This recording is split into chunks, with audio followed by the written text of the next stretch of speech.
Ya, vamos a terminar con la reforma, capítulo número 3. Eh, para resumir lo que hemos visto hasta el momento, durante el siglo XVI se produce una reforma de la Iglesia Católica, que era la única religión imperante en Europa. Eh, Esta separación del cristianismo va a tener como primer protagonista a Martín Lutero, que va a realizar en Alemania y va a ser el creador de una religión que hasta el día de hoy se conoce como luteranismo y cuyos principales preceptos son la salvación por la fe, el sacerdocio universal, eh, la eliminación de algunos sacramentos, la eliminación del culto a las imágenes, eh, la, el final del culto a la Biblia, perdón, a la Virgen y el sacerdocio universal. Y estábamos en el siguiente, que es el señor Delgado, jurisprudente, que es Calvino. Calvino. Y estábamos viendo los principios fundamentales del calvinismo, que básicamente, al igual que Lutero, plantea el sacerdocio universal, pero más que eso, um, plantea que Dios, en su omnisciencia, sabe de antemano quién se salva y quién no se salva de la condenación eterna o de la salvación eterna. Ahora, recuerden que estamos saliendo de la Edad Media y el tema de la muerte, del alma, estos temas que ya hoy en día no son tan importantes, bueno, en ese tiempo tenía un valor fundamental. Lo más importante de ambos, de Lutero y Calvino, para que vayamos haciendo relaciones, es que, por lo menos para Weber, el famoso sociólogo alemán, el surgimiento de la riqueza tiene una directa relación entre religión y capitalismo. Por lo tanto, en estos movimientos religiosos también se encuentra la semilla entre países desarrollados y subdesarrollados. Bueno, ahí está Calvino, muy delgado. Y pasamos a la tercera y última parte, la reforma anglicana, que es el tema que nos convoca hoy. Todo esto comienza en la isla de Inglaterra cuando sube al trono Enrique VIII. Está muy influenciado por todo el proceso de humanismo cristiano. De hecho, uno de sus mentores será Tomás Moro, un ministro del humanista famoso de Inglaterra. Recuerden que esto tiene que ver con el Renacimiento. El humanismo es el movimiento intelectual del Renacimiento. Y el Renacimiento ya había llegado a la isla, ¿ya? Eh, Como defensor de la Iglesia ante lo que estaba pasando en Europa con Lutero principalmente, va a encargar un trabajo que defiende el valor de los sacramentos. Ya lo habíamos visto, el bautizo, la primera comunión, la confirmación, el matrimonio, la Eucaristía, el sacerdocio y la extrema unción de los enfermos. ¿Ya? Ahora, va a hacer este encargo para defender de las críticas que estaban haciendo los reformistas, principalmente del sector luterano.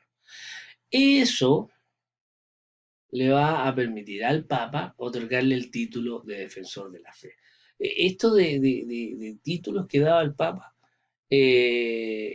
también se le otorgaba al rey de Francia o a los reyes españoles dependiendo de las circunstancias políticas. Recuerden que estamos en una época en que la iglesia es un poder político importante en el continente. Y ojo con eso porque ahí está el meollo de este drama. Ahí está Enrique VIII, el rey de Inglaterra, de los Tudor, de la dinastía de los Tudor, rubicundo, lujurioso, bueno para beber y la buena mesa, y a un esquema, ¿no es cierto?, de defensa de los sacramentos, porque como habíamos visto, Lutero solo va a conservar el bautismo y la Eucaristía porque él considera que tanto el bautismo como la Eucaristía están en los evangelios, por lo tanto hay que mantenerlo. Bueno, el resto ha sido impuesto durante la historia por la Iglesia Católica. Ahora, ¿cuál es la defensa que hace por encargo? Bueno, el sacerdocio se demuestra porque Jesús eligió a sus discípulos, ¿no es cierto?, los 12 apóstoles. Y por lo tanto también tiene un valor evangélico, porque se supone que Cristo dotó de algunos poderes, de algunas facultades a los apóstoles para que ampliaran su palabra. A lo mismo con el perdón, la iglesia es la que administra el perdón de los pecados. Recuerden el tema de las indulgencias que se pagaban para sacar a los familiares eh, del, del, del inframundo, ¿ya? Eh, la confirmación que lo relacionan a el tema de Pentecostés, ¿no es cierto?, cuando Cristo les da el don de lenguas a los apóstoles, la unción de los enfermos que la Iglesia Católica se les da a los enfermos terminales para que den el paso al otro lado, y el matrimonio lo justifican con el concepto judaico de la bendición a la pareja, ¿ya? Entonces, todos estos otros sacramentos son eh, defendidos por el rey Enrique VIII. Eh, Era muy importante en ese tiempo porque los matrimonios eran arreglados, los matrimonios eran matrimonios, acuerdos políticos más que actos de amor, y por lo tanto era muy importante generar un sucesor al trono. Inglaterra es un caso muy especial porque las mujeres podían subir al trono. Había resistencias, pero finalmente hubo grandes reinas como la reina Isabel en Inglaterra. Pero a él lo habían casado con la princesa de España, Catalina de Aragón, que era bastante mayor que él. Ella debe haber rodeado los 35 años y unos 16 años ella. Y hasta el momento del matrimonio había sido infecundo, no había tenido hijos. Eh, y como era fresco, ya le había echado el ojo a una joven cortesana que se llamaba Ana Bolena. Entonces le pidió al Papa, por favor, que anulara el matrimonio y el Papa se negó.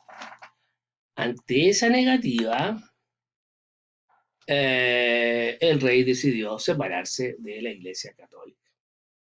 O sea, había defendido al Papa, pero finalmente por un problema de sucesión dinástica se separa de la Iglesia. Ahora, ¿qué ganaba?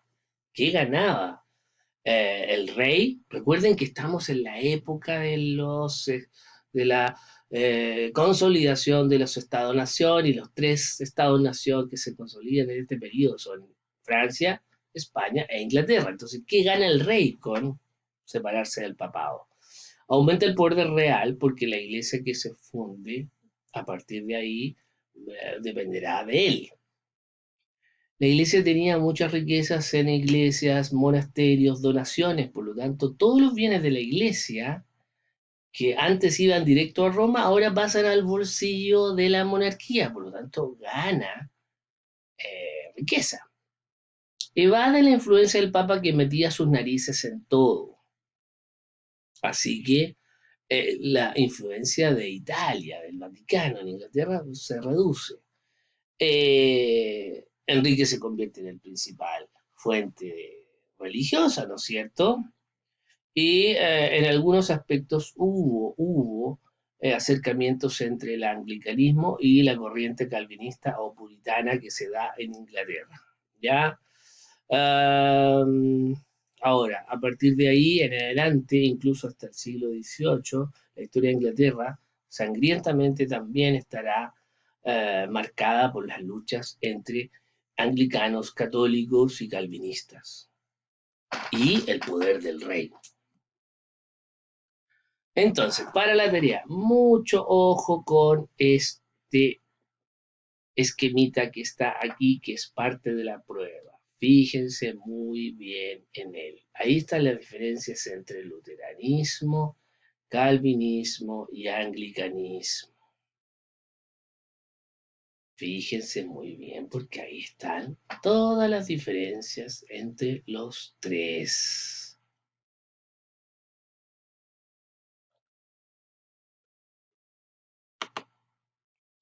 Ahí están las religiones europeas, nuevamente en un mapa, en verde, los países que son católicos, que permanecen católicos.